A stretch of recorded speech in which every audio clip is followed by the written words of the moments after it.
யாரு அதான் உள்ள பெரிய சொல்றாரா? நில்லுங்க, முபினாவே சொல்ல வைக்கணுமே. தப்பு இல்லம்மா. அதாவது எதுவுமே தவறு இல்லை. யாருமே தெரிஞ்சவங்க கிடையாது. எனக்கு தெரியாத 1000 விஷயங்கள் இருக்கு, புரியுதா? பரலான தொழுகையில முதல் 2 ரக்காத்துல அல்ஹம்து சூராக்கு பிறகு இணைப்பு சூரா ஓதணும். பாக்கி இருக்கிற 2 ரக்காத்துக்கு ஓத வேண்டாம். சரியா? அமைதியா. ஆமா, இன்னைக்கு லொகர்ல சும்மா அமைதியா நின்றுலாமா? லொகர்ல அமைதியா நிக்கலாமா?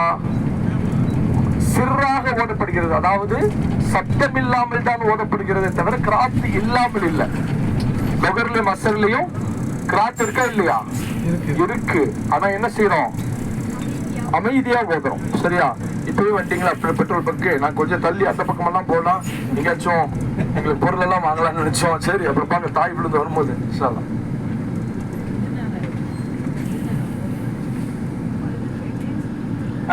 அப்போ என்ன செய்யணும்? 4 ரக்காத் தொழுகையில 2 ரக்காத்துல துணை சூரா ஓதணும், 2 ரக்காத்துல துணை சூரா ஓத வேண்டாம். 3 ரக்காத் தொழுகையில ஃபர்ஸ்ட் 2ல ஓதணும் வச்சுக்கூடாது. ஃபர்ஸ்ட் 2 ஃபஜ்ர்ல எத்தனை ரக்காத்தா இருக்கு? 2லயும் ஓதணும். இல்ல, ஒண்ணு முடிச்சுட்டு அடுத்து இது ஓதணும். சரியா? சரி, சுன்னத் தொழுகை எப்படி தொழுகணும்? யாரு சொல்லுங்க? ஜாபித் எப்படி? 4 ரக்காத்துலயும் துணை சூரா ஓதணும். ஃபர்லான தொழுகைகள் அல்லாத நஃபிலான தொழுகை சுன்னத்து உட்பட எல்லா தொழுகையிலுமே 4 ரக்காத்திலுமே அது துணை சூறாவோடு தான் தொழுகணும். இதுதான்.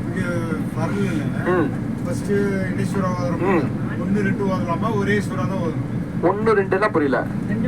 2 சூறாவும் ஓதலாம். 2 ஜாயின் பண்ணி எல்லாம் ஓதலாம். இங்க வந்து மகரிபு சுன்னத் தொழுகிறாங்கன்னா சில மதுகப்புகள்ல வந்து பாங்குக்கு பிறகு முன் சுன்னத் தொழுவதற்கு அப்படின்னு இருக்குது. அதனால ஷாஃபி மதுகப்புல சில இடத்துல தொழுவாங்க. இப்ப இங்கே பின்பற்ற ஹன்பலி மதுகப்பு அவங்களும் தொழுகிறாங்க. அது வந்து தொகுக்கப்பட்டதுதான். அதாவது குர்ஆன் வந்து அந்த ஆர்டர் படி இறங்கல. இப்ப குர்ஆன்ல இருக்கிற ஆர்டர் படி தான் இறங்குச்சா? குர்ஆன்ல கிடையாது. மக்கா மதனியா, சூரத்து மக்கியான் இருக்கும், மதனியான் இருக்கும். மக்கியான்னு சொன்னா மக்காவில் இருக்கும் பொழுது பெருமானா ஸல்லல்லாஹு அலைஹி வஸல்லம் அவர்களுக்கு இறங்கிய சூரா. மதனியான்னு சொன்னா மதீனாவில் பெருமானா ஸல்லல்லாஹு அலைஹி வஸல்லம் அவர்கள் இருக்கும் போது இறங்கிய சூரா. அதனால அந்த ஆர்டர் வைஸா பண்ணவங்க ஜாமில் குர்ஆன் காமில் ஹயாய் வல் ஈமான் யாரு? ரலியல்லாஹு அன்ஹு. ஜாமில் குர்ஆன் காமில் ஹயாய் வல் ஈமான் தின்னூரைன் சையதுனா உஸ்மான் இப்னு அஃபான். எங்க ஞாபகம் வருது? சம்சு முடிச்சுதான் இருக்கீங்க. எங்க ஞாபகம் வருது? தராவில 20 ரக்காத் தொழுவீங்களா இல்லையா? இன்ஷாஅல்லாஹ் இன்னும் தொழுவணும். ஆமா, அதாவது சூறாக்கள்ல ஒரு சூறா ஓதிட்டு இடையில ஒரு சூறா விட்டு அடுத்த சூறா ஓதக்கூடாது. முதல் ரக்காத்துல உதாரணமாக அலம் தர கைஃப ஓதுறோம். அடுத்த ரக்காத்துல அராயித் அல்லதி ஓதக்கூடாது. அதாவது அலம் தர கைஃபாக்கு பிறகு லிஈலாஃபி குரைஷ் வருது. அந்த லிஈலாஃபி குரைஷை விட்டுட்டு அடுத்த 2வது ரக்காத்துல அராயித் அல்லதி ஓதுவது மக்ரூஹ். ஒரு சூறால அடுத்த சூறா ஓதும். புரியுதா?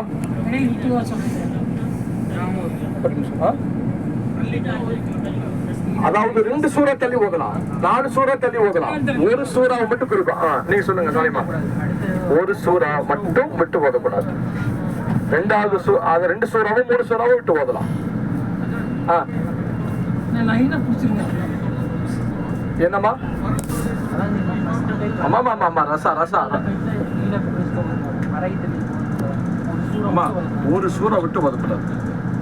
அதாவது லைனா ஓதிட்டு போலாம், அது பிரச்சனை இல்ல. பிரச்சனையே இல்ல. நீங்க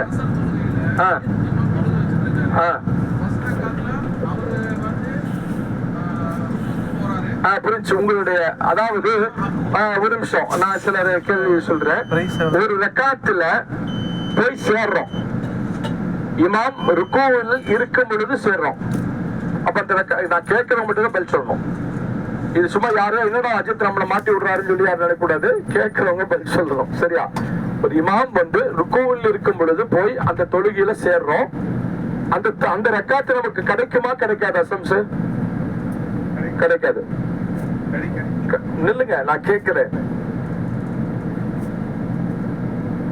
ஏப்பா அரசத்து அந்த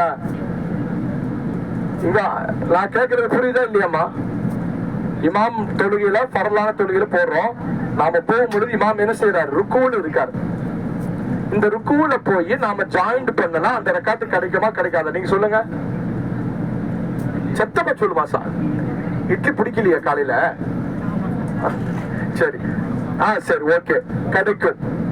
இமாம் ருக்குவில் இருந்து எழுந்ததற்கு பிறகு செமி அல்லாஹு லிமன் ஹமீதான் சொல்ற நேரத்துல போய் ஜாயிண்ட் ஆகி அவர் கூட சஜிதாவில் இணைந்து கொண்டாலும் அந்த ரக்காத்து கணக்கில் வராது.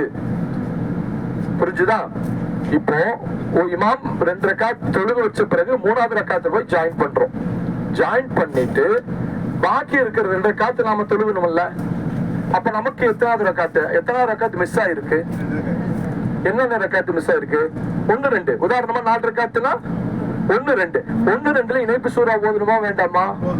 அப்ப அந்த இணைப்பு எது தவறி போயிருக்குதோ அந்த சூறாவை நாம என்ன செய்யணும்?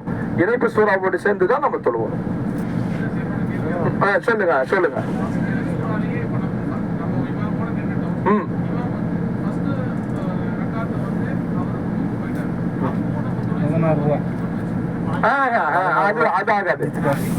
பெட்ரோல் 16 ரூபா, பெட்ரோல் காசு வெறும் 16 ரூபா தான் லிட்டரு. வெறும் லிட்டரு 16 ரூபா தான். நம்ம ஊரில் வந்து 105 ரூபா, 110 ரூபா. ஷாஃபி மதுஹபை பொறுத்தவரையும் இமாம் கிராத் ஓதினாலும் முக்ததிகளாக இருப்பவர்களும் சூரத்துல் ஃபாத்திஹா கட்டாயமா ஓதணும். ஹனஃபி மதுஹபை பொறுத்தளவு இமாம் ஓதுற கிராத்து முக்ததிக்கு போதுமானது. அதனால வந்து போய் டக்குன்னு செஞ்சுக்கலாம். ஆனா ஷாஃபி மதுஹபை பொறுத்தளவு அந்த கேப் கிடைக்கும். ஒரு அல்ஹம்து சூராவை போய் நின்று ஓடி போக வேண்டிய அவசியம் இல்ல. எப்பவுமே கிடைத்ததை தொழுங்கள் எல்லாம் பெருமானா சொல்லியிருக்காங்க. தவிர தட்டால் புட்டால் ஓடலாம் இங்கேயோ அழுது மண்டை உடைச்சிருவோம் சொல்லிட்டு என்ன பண்றது? கிடைக்கிறத தொழுங்க. போய் இமாமோட கடைசியில அத்தஹியாத்தில் இணைந்து கொண்டாலும் கூட இமாமுடைய ஜமாத் கிடைக்கும். இமாம் அத்தஹியாத்து சலாம் கொடுக்கறதுக்கு முன்னாள் ஓதக்கூடாது. இமாம் ஓதும் பொழுது நம்ம மௌனமா கேட்டுட்டாங்க. இப்ப ஷாஃபி மதுஹப் என்ன செய்வாங்க கேட்டீங்கன்னா, இமாம் அல்ஹம்து சூரா முடித்ததற்கு பிறகு இவர்கள் அல்ஹம்து சூரா ஓத ஆரம்பிப்பாங்க. இவங்க மெதுவா ஓத ஆரம்பிப்பாங்க. இமாம் வேற சூரா ஓதிட்டு இருப்பாரு, இவங்க மெதுவா அல்ஹம்து சூரா ஓதுவாங்க. ஆனா ஹனஃபி மதுஹபை பொறுத்தவரையும் இமாம் என்ன ஓதுறாரோ அந்த ஓதுதல் அப்படியே கேட்டு அதுக்காக ருக்குவுல எல்லாம் தஸ்பீஹாத்துகள் செய்யணும். ஒரு நிமிஷம் சாவுல நம்ம கேட்கிறோம்.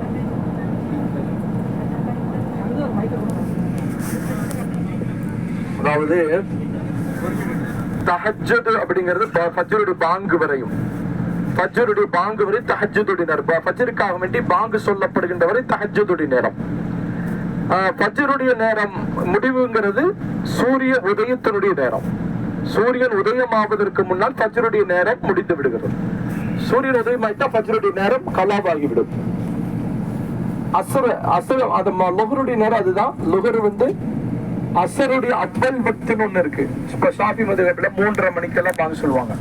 3 மணிக்கு 3:30 மணிக்கு பாங்க சொல்ல கேட்டீங்கன்னா அதுதான் அசருடைய ஆரம்ப நேரம்.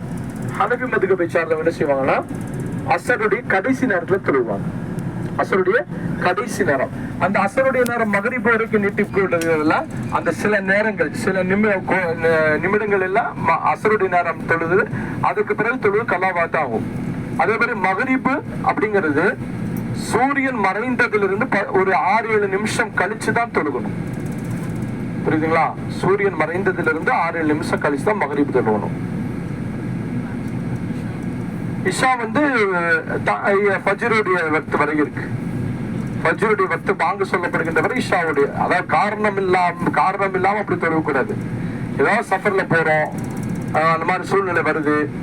இப்ப நம்ம அதனால வந்து சில நேரங்கள்ல வந்து இப்ப ஹனஃபி மதுஹப்ல பாத்தீங்கன்னா தக்தீம் அப்படிங்கறது கிடையாது. ஒரு தொழுகை இன்னொரு தொழுகையை இணைக்கிறது கிடையாது.